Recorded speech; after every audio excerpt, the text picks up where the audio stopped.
Hi బావ అందరికీ. ఇప్పుడైతే మీ ముందుకు వచ్చిన పైనాపిల్ మొక్క తీసుకుని మనం పైనాపిల్ పండు తింటాం కదా. పైనాపిల్ పండు తిన్న తర్వాత పైన ఉన్న భాగాన్ని ఇట్లా చిన్న డబ్బాలో తీసుకొని ఒక వారం రోజులు అయితే పెట్టుకుంటే మనకి ఈ విధంగా అయితే ఏర్లు వస్తాయి. మేమైతే 3 రోజులకు ఒకసారి నీళ్ళు మార్చుకోవాలి. మేమైతే ఊరికి వెళ్ళడం వల్ల నీళ్ళు అయితే మారలేదు, అందుకే ఇక్కడ చూడండి మొత్తం ఇదైపోయింది. తర్వాత ఈ మొక్కల్ని తీసుకొని కింద ఉన్న ఆకులని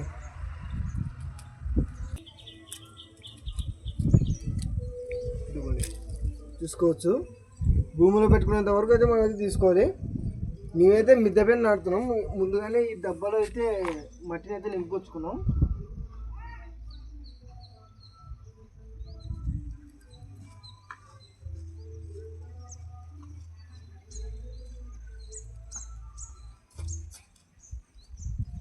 దీనికైతే వాటర్ కూడా ఎక్కువ అవసరం లేదు మామ.